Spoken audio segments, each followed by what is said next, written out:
3. Heatherly took a deep breath, then continued his tale. I followed the colonel's instructions exactly, he said, and arrived at Iford just after 11 o'clock. It's a little dimly lit station, and I was the only passenger who got off there. The colonel was there, waiting in the shadows with a carriage. He grabbed my arm and hustled me inside.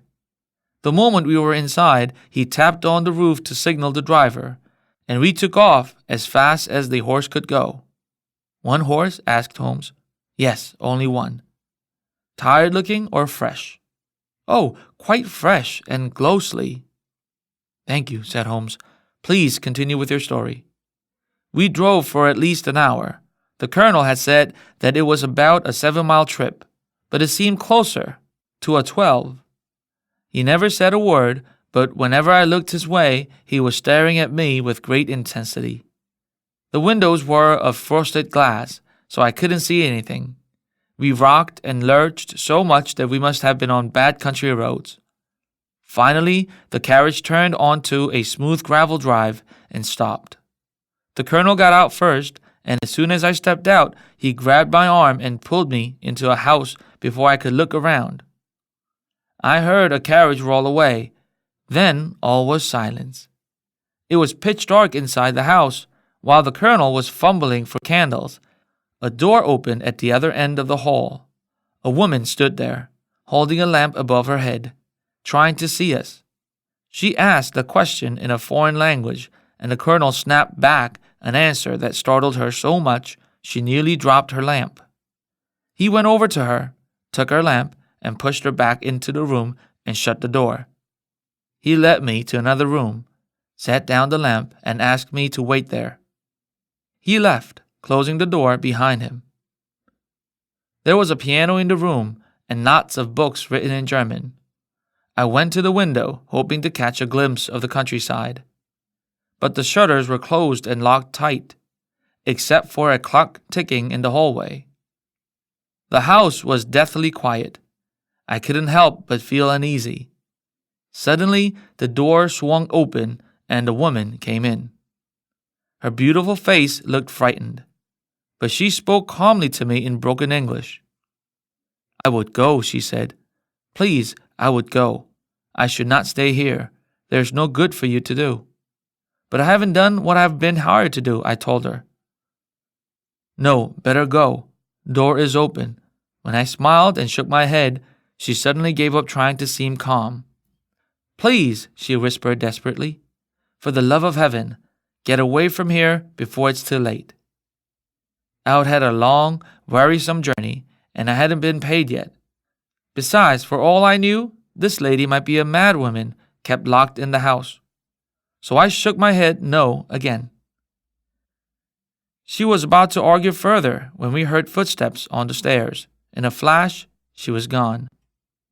Moments later, Colonel Stark appeared with another man, a short, thick fellow with a furry-looking beard.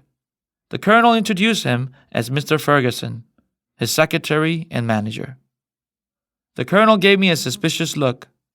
I remember closing this door when I left you, he said. It seemed a little stuffy in here, I said, so I opened it. He gave me another suspicious look, but all he said was, Come, I'll take you to the machine. I reached for my hat, but he said to leave it. The machine was upstairs. I was amazed, for who would have a mining machine inside a house? The two men took me upstairs, and the colonel let me inside. It was a square room, so small that Ferguson had to wait outside. We are now inside the hydraulic press, said the colonel. That isn't a ceiling above our heads, but a metal plate. It comes down onto this metal floor with the force of many tons. The machine doesn't work as well as it used to. Can you figure out why and fix it? I looked the machine over and soon spotted the problem. It was easy to fix, and I showed him how. However, my examination told me something else. His story about using the press in mining ore was a lie. The machine was far too powerful for that sort of work.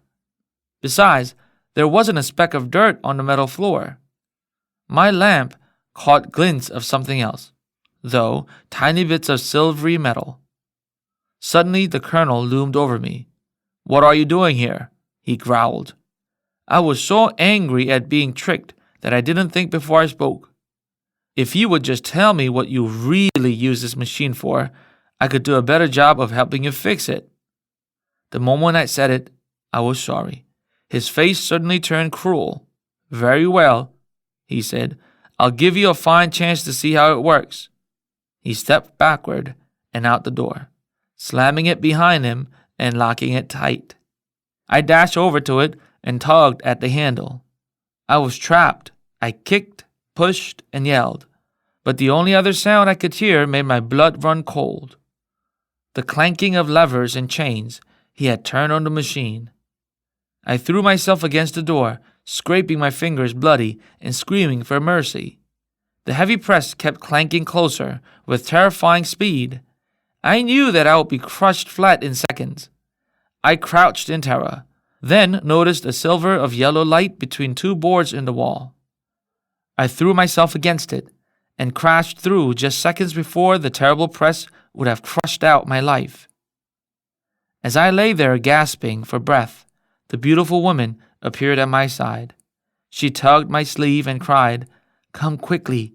Once they realize you aren't in there, they'll come looking for you." We ran. She led me to a window and threw it open. "It's high," she said, "but you must jump. If they catch you, they will kill you." I climbed out just as the colonel flew in, rage twisting his face. The woman tried to hold him back.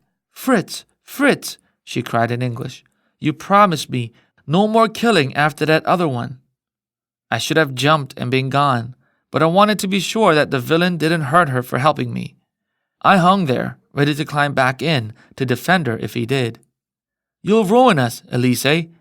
He has seen too much." Before I realized what was happening, he shoved her aside and ran to the window, cutting at me with his heavy weapon. I felt a dull pain, let go, and fell crashing into the garden.